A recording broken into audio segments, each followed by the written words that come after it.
लेखक सुधीर शर्मा। क्या बात है शालू, सुस्त क्यों नजर आ रही हो? ऑफिस से लौटते राजेश को मेरी उदासी पहचानने में 1 मिनट का समय भी नहीं लगा।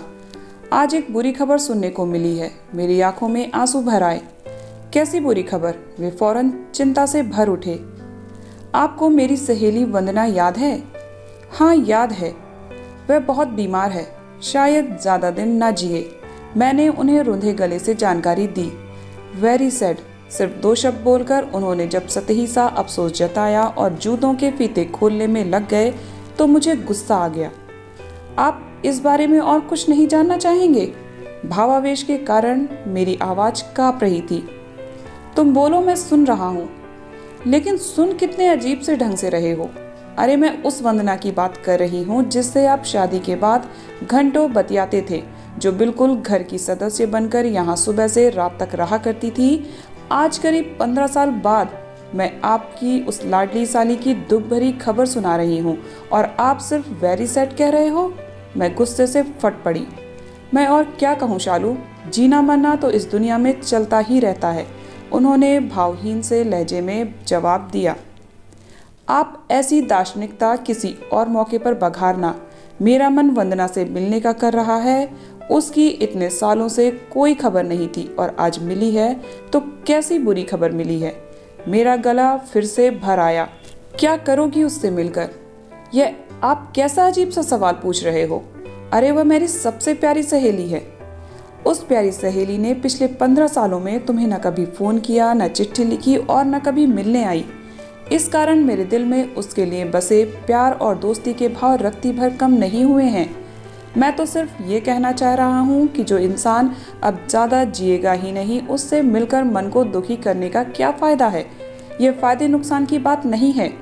मेरा दिल उससे मिलना चाह रहा है और मैं जाऊँगी। बच्चों के एग्ज़ाम आने वाले हैं। एग्ज़ाम अगले महीने हैं और आगामी सोम और मंगल को उनके स्कूल में छुट्टी है। हम शनिवार को निकलेंगे और मंगल तक लौट आएंगे। लेकिन उनकी देखभाल? वे अपनी चाची के पास रहेंगे। मैंने नीतू से मोबाइल पर बात कर ली है। देखो ये जिद। प्लीज राजेश, मुझे वंदना से मिलना ही है। मेरे आंसुओं के सामने उन्होंने हथियार डालते हुए कह दिया, ओके, हम शनिवार की रात को निकलेंगे। मैं ट्रेन की टिकट बुक करा देता हूँ। कह वे मुझे ड्राइंग रूम में अकेला छोड़कर कपड़े बदलने बेडरूम में चले गए। मेरे दोनों बेटों को ट्यूशन से लौटने में अभी थोड़ा वक्त था। मैं थकी हारी सी आंखें मूंद कर वहीं बैठी बैठी वंदना की यादों में खो गई। वंदना मेरी बचपन की सहेली थी। हमारे घर आसपास ही थे, इसलिए हम साथ साथ खेले और पढ़कर बड़े हुए थे। राजेश को मेरे लिए मेरे मम्मी पापा ने ढूंढा था।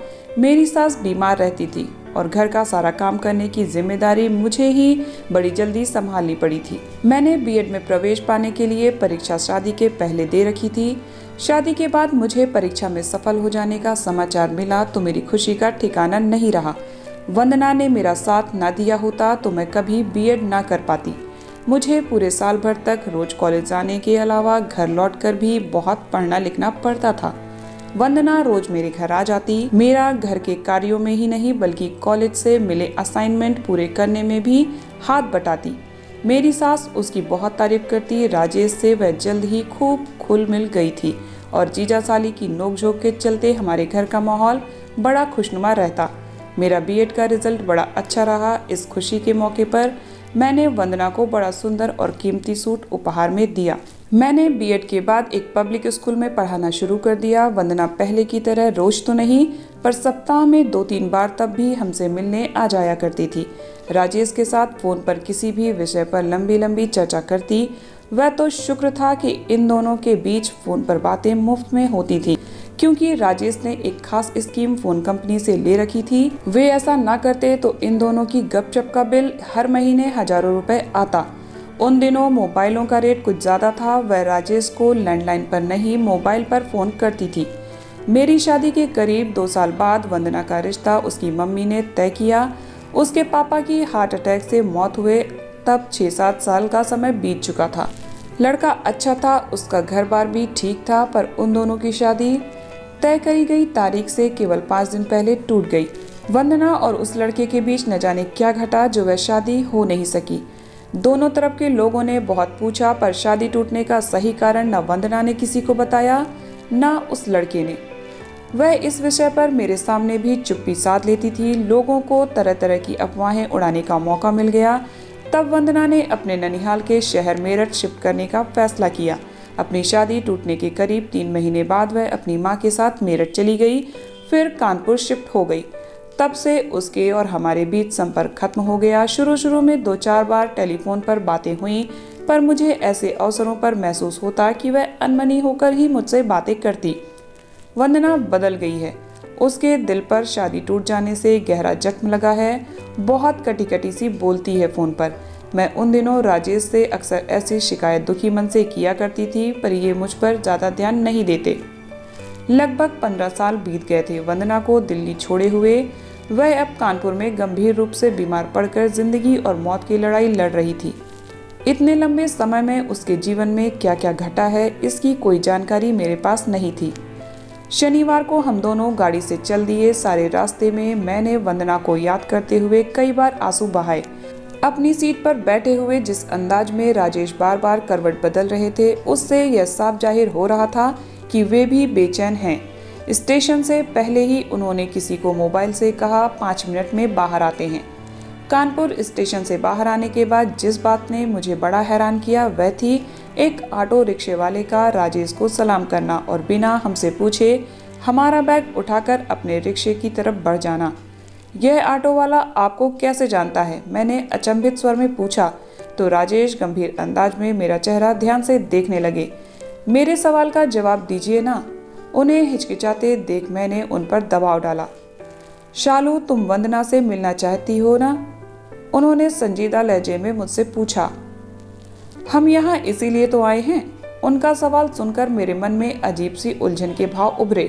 हाँ, और अब तुम मेरी एक प्रार्थना पर ध्यान दो प्लीज। आगे आगे जो घटेगा उसे लेकर तुम्हारे मन में कई तरह की भावनाएं और सवाल उभरेंगे। तुम कृपा करके उन्हें अपने मन में ही रखना। आप ऐसी अजीब सी बंदिश क्यों लगा रहे हैं मुझ पर? क्योंकि कुछ सवालों के जवाब दिए नहीं जा सकते। शब्दों से मनोभावनाओं को व्यक्त करना हमेशा संभव नहीं होता है। उन्हें व्यक्त करने का प्रयास पीड़ादायक होता है और सुनने वाला कहीं अर्थ का अनर्थ लगा ले तो स्थिति और बिगड़ जाती है। शालू, मेरी समझ में तो आपकी कोई बात नहीं आ रही है। मैं परेशान हो उठी। ध्यान रखना कि तुम्हें कोई सवाल नहीं पूछना है मुझसे। उन्होंने मेरा हाथ पकड़ा और ऑटो की तरफ चल पड़े। ऑटो वाले ने 20 मिनट बाद हमें खन्ना नर्सिंग होम की ऊंची सी इमारत तक अपने आप पहुंचा दिया। फिर गेट पर खड़े वॉचमैन ने राजेश को परिचित अंदाज में सलाम किया।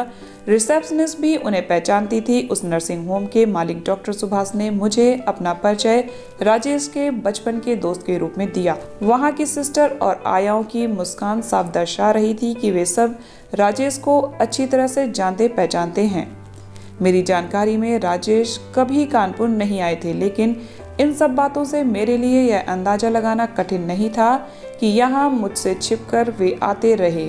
उन्हें अपनी कंपनी के काम से अक्सर टूर पर जाना पड़ता है। मेरी जानकारी में आए बिना उनका यहाँ आना कोई मुश्किल काम न था। मुझसे क्यों छिपाते रहे हो आप अपना यहाँ आना?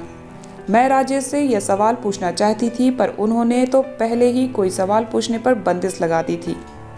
मुझे डॉक्टर सुभाष के पास छोड़कर राजेश बिना कुछ कहे कक्ष से बाहर चले गए। डॉक्टर साहब ने मेरे लिए चाय मंगवाई और फिर मुझसे बातें करने लगे। राजेश को मैं सालों से जानता हूँ, पर वो ऐसा हीरा इंसान है इसका अंदाजा मुझे पिछले 1 साल में ही हुआ है भाभी जी। उनकी आंखों में अपने दोस्त के लिए गहरे सम्मान के भाव मौजूद थे। मेरी समझ में नहीं आया कि वे क्यों राजेश को हीरा कह रहे हैं, सो मैं खामोश रही। वैसे मैं सारे मामले को समझने के लिए बड़ी उत्सुकता से उनके आगे बोलने का इंतजार कर रही थी। आजकल कौन किसी के काम आता है भाभी जी? सचमुच अपना राजेश अनूठा इंसान है। जरूर आपने ही उसे इतना ज़्यादा बदल दिया है।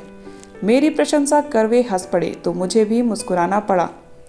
राजेश वंदना के इलाज का सारा खर्चा उठाकर बड़ी इंसानियत का काम कर रहा है। मैं भी जितनी रियायत कर सकता हूँ कर रहा हूँ, पर फिर भी दवाइयाँ महंगी होती हैं। आपकी सहेली के इलाज पर 1.5-2 लाख का खर्चा तो ज़रूर हो चुका होगा आप लोगों का। यहाँ का हर कर्मचारी और डॉक्टर राजेश को बड़ी इज्जत की नज़रों से देखता है भाभी जी। यह दर्शाए बिना कि मैं इस सारी जानकारी से अनजान हूँ, मैंने वार्तालाप को आगे बढ़ाने के लिए पूछा, अब वंदना की तबीयत कैसी है? ठीक नहीं है भाभी जी, जो कुछ हो सकता है हम कर रहे हैं, पर ज़्यादा लंबी गाड़ी नहीं खींचेगी उसकी। ऐसा मत कहिए प्लीज़। मेरी आंखों से आंसू बह चले। मैं आपको झूठी तसल्ली नहीं दूंगा भाभी जी। अस्थमा ने उसके फेफड़ों को इतना कमज़ोर कर दिया है कि अब उसका हृदय भी फेल होने लगा है। उसने बहुत कष्ट भोग लिया है, अब उसे छुटकारा मिल ही जाना चाहिए। मुझे उससे मिलवा दीजिए प्लीज़। डॉक्टर सुभाष के आदेश पर एक वार्ड बॉय मुझे वंदना के कमरे तक छोड़ गया। मैं अंदर प्रवेश करती उससे पहले ही राजेश बाहर आए। जाओ मिल लो अपनी सहेली से, उन्होंने थके से स्वर में मुझसे कहा और फिर मेरा माथा बड़े भावुक से अंदाज में चूमकर वहां से चले गए। मैंने वंदना को बड़ी मुश्किल से पहचाना। उसका चेहरा और बदन सूजा सा नजर आ रहा था। उसकी सांसें तेज चल रही थी और उसे तकलीफ पहुंच रही थी। शालू, तूने बड़ा अच्छा किया जो मुझसे मिलने आ गई। बड़ी याद आती थी तू कभी कभी। तुझसे बिना मिले मर जाती तो मेरा मन बहुत तड़पता। मेरा स्वागत यूं तो उसने मुस्कुराकर किया, पर उसकी आंखों से आंसू बहने लगे थे। मैं उसके पलंग पर ही बैठ गई। बहुत कुछ कहना चाहती थी, पर मुंह से एक शब्द भी नहीं निकला। तो उसकी छाती पर सिर रखकर एकाएक बिलखने लगी। इतनी दूर से यहाँ क्या सिर्फ रोने आई है पगली? अरे कुछ अपनी सुना, कुछ मेरी सुन।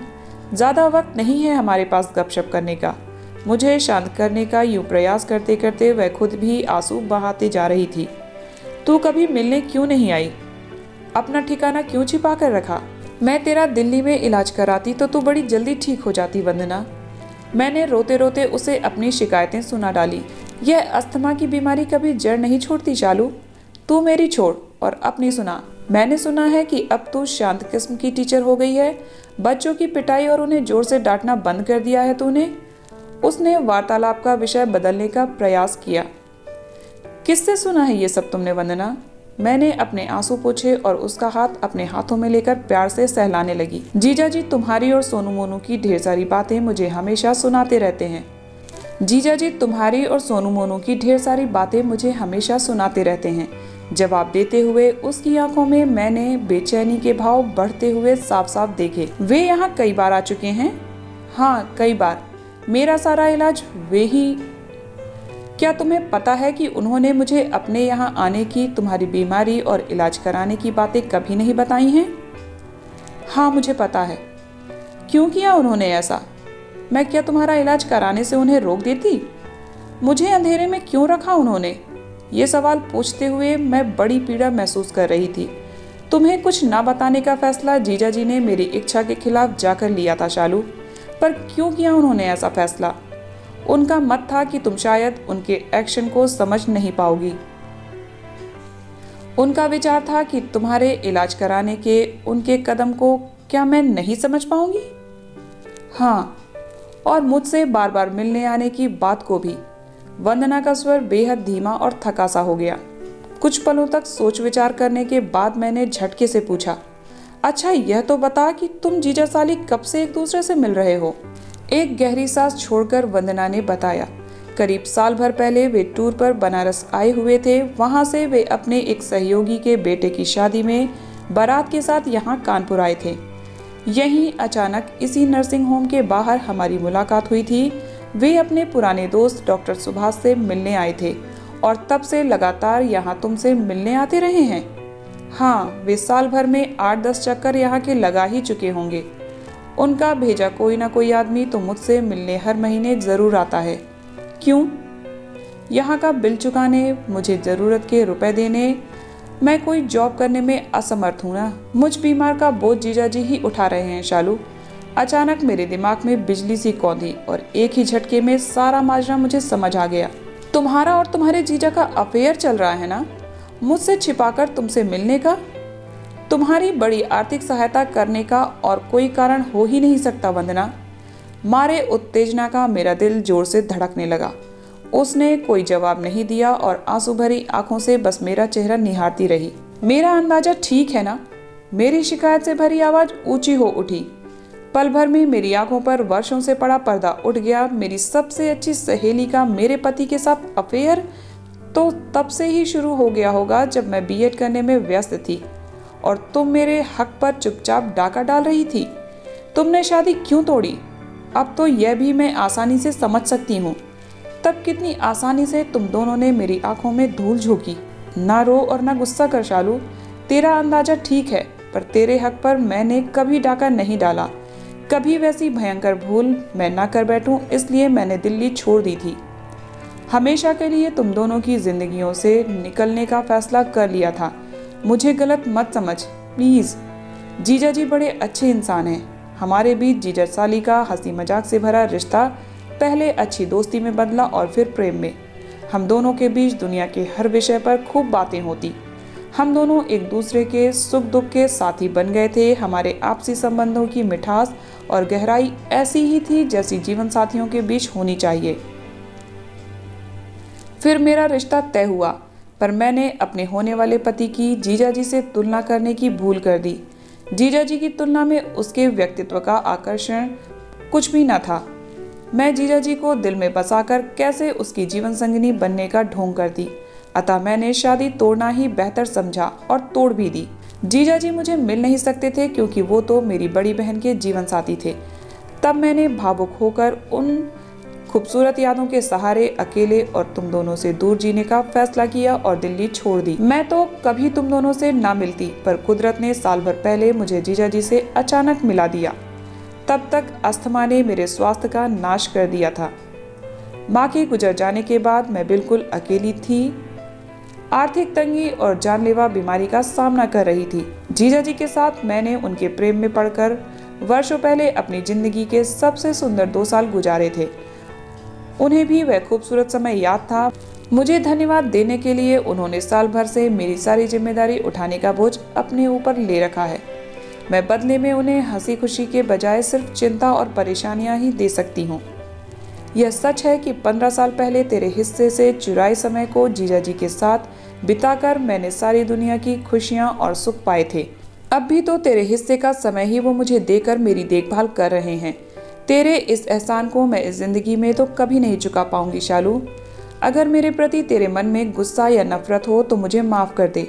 तुझे पीड़ा देकर मैं मरना नहीं चाहती हूँ।